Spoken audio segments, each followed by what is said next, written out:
Near you is, of course, above all, your spiritual father, your teacher. I'm sorry, but here again my understanding fails me, that a temple, which I imagine, becomes a subtle reality around me, I can only just concede. But that a great teacher, such as Saint Francis of Assisi, for example, shows up in reality, merely because I imagine it, seems impossible to me. Yes, you are right. Of course, you cannot force a teacher to appear. In spiritualistic seances, it is at best possible to draw near lower subtle beings to reveal themselves. The right way is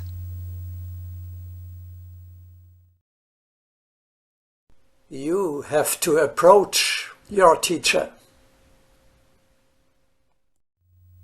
You can attach the material place where you are living to the spiritual world of your teacher by putting yourself in a state of high vibration, which comes at least close to his vibration.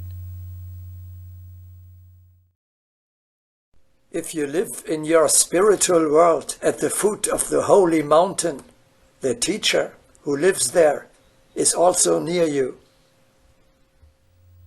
We extend the fruitful exercise of living in the continuous presence of the teacher and say now,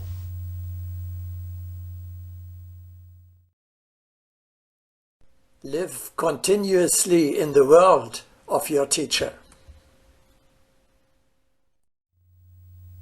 In communion not only with your Father, but also with your disciples, your classmates, and the higher levels of hierarchy.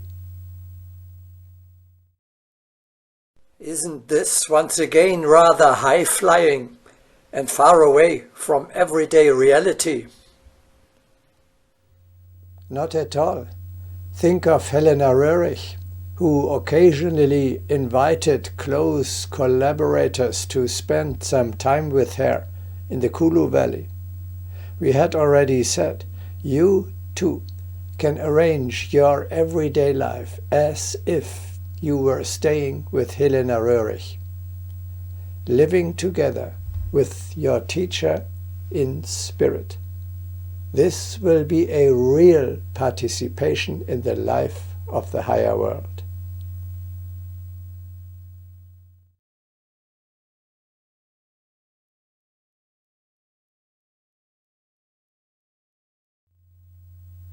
Living on the holy mountain not only means that you see your soulmates, but also they see you.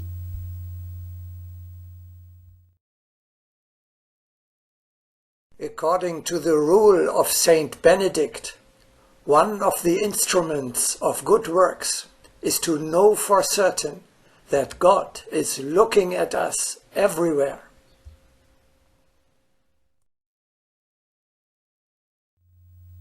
Let us listen to Sartre again. The living offspring of this distinguished family stops and lights a cigarette. The ancestral line behind him also stops and watches his every move with amazed attention. In the meantime, the scion has lit his cigarette and continues his march with a pompous and silly face, followed by all his ancestors, who observe him with attentive and deeply saddened looks. I am under constant observation. That's a little creepy, isn't it? Like Big Brother is watching you. No, you should not understand the observation as a threat. Rather, it is the natural consequence of your being in the midst of your soulmates. Your family, with whom you live, naturally hears what you say and sees what you do.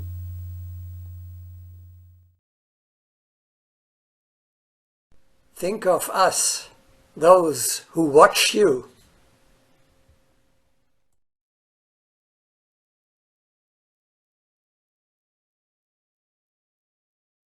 The daring ones should not give way to despair.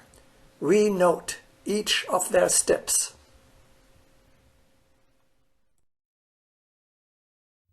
Even more, on the inner level of reality, in the subtle world, your ghostly housemates, in addition, also sense what you think and what you feel. Am I now supposed to assume responsibility also for my thinking and feeling? Indeed, this is exactly how it is. When you take part in the life of the higher world, you enter a level where thoughts and feelings are visible. You cannot hide them there. You are now moving in a completely different world, in the fourth dimension, where conditions and possibilities prevail that do not exist in normal earthly life. And, as always, the rule applies.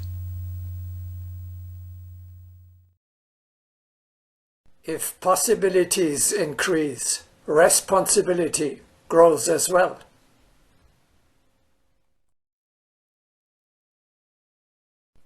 This is terrible. My whole being is exposed to everyone, like an open book.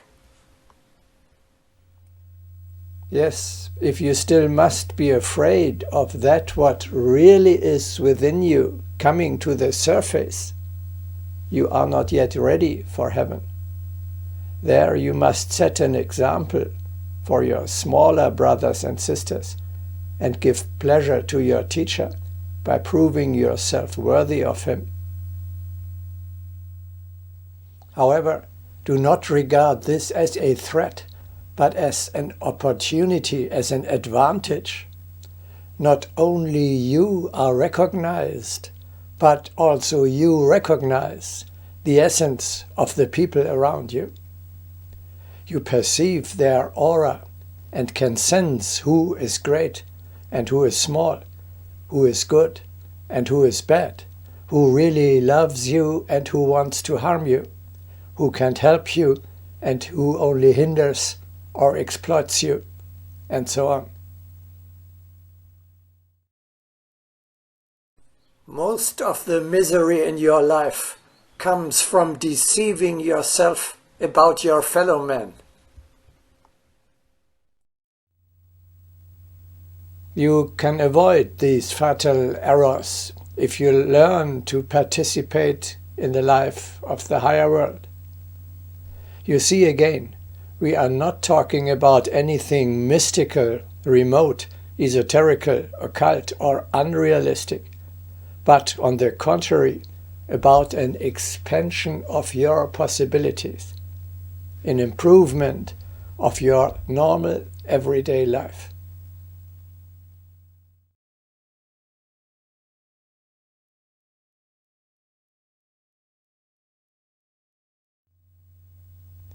Beings of the same vibration naturally attract each other and form a supra-temporal community beyond the limits of matter, time and space, the so-called community of saints.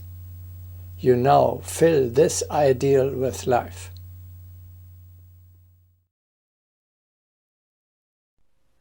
Religion says, "He who goes to the fathers will dwell with them. He who goes to the angels will dwell with them.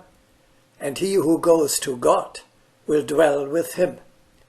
It means that a person who sets himself the maximum degree of progress will arrive at the best attainment.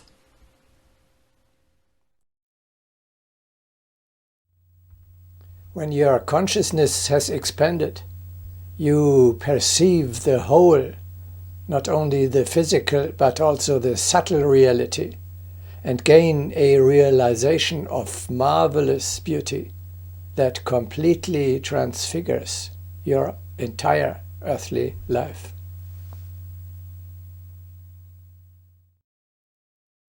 Your soul is actually living already now, during your earthly incarnation, together with your true spiritual brothers and sisters. Living together means, of course, much more than just feeling the presence of your soulmates. How can I use this wonderful possibility practically in everyday life? Play, dream, imagine very concretely. You get up in the morning together with your spiritual brothers and sisters. Practice the same physical exercises with them. Step together with them before the teacher. Really, in an Agni Yoga meditation, you do not sit alone in front of your teacher, but together with your friends, the 5 or 6 other disciples the teacher has. You discuss the matters of the coming day, receive tasks for your personal perfection and assignments for service in the world, which you will execute in the course of the day. You study the Holy Scriptures together with your friends, take the meals with them, serve the common good, and go through the same training together with them. You regularly consult with them and take advantage of their help. In the evening, the community meets again to render an account of the successes and failures of the day. Your entire earthly daily routine takes place against the scenery of the higher world, at the foot of the sacred mountain. You know, your relatives are there. They practice the same exercises and serve the same work. You just do not see them. Your existence in the higher world becomes concrete and everyday by the fact that you actually live already on earth in the same way as you wish to live after your death in your eternal home in an ashram of the Brotherhood. This is a most helpful concept to shape your daily life worthily. If you are a disciple, you live with your teacher. If you are already a teacher, you live with your disciples, namely in a sanctuary, and that at every moment. Your true relatives are always with you. You are never alone. Wherever you stand, whatever you do, a friend and co-worker is at your side, and the teacher is in sight. In the community of your soulmates, you are safe. What a bliss!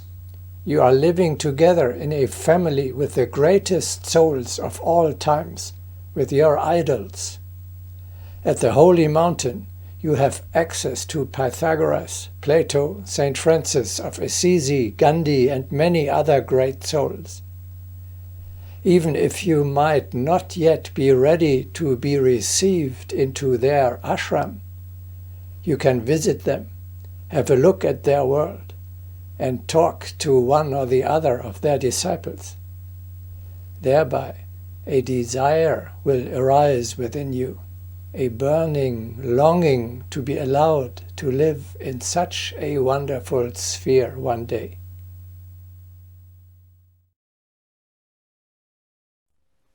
In our abode, people come together who are separated by many centuries.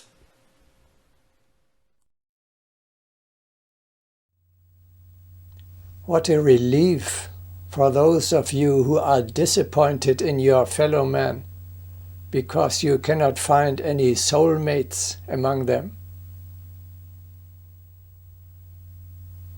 However, this salutary practice is possible only if you abide by the laws, rules, customs, and traditions that apply in your supermundane community, and do not disturb the cohabitation by rude habits. In a heaven, there is no unworthy behavior. If you want to live with Helena Röhrig in the Kulu Valley, or with Gandhi in his ashram, you must comply with the customs that apply there. Or, to put it differently, so that you do not take it as a threat, these rules make life in spheres of such a high vibration possible at the first place. For example, if you have eaten too much or too heavy, you will not be able to participate in the life of the higher world, as you yourself have experienced often enough.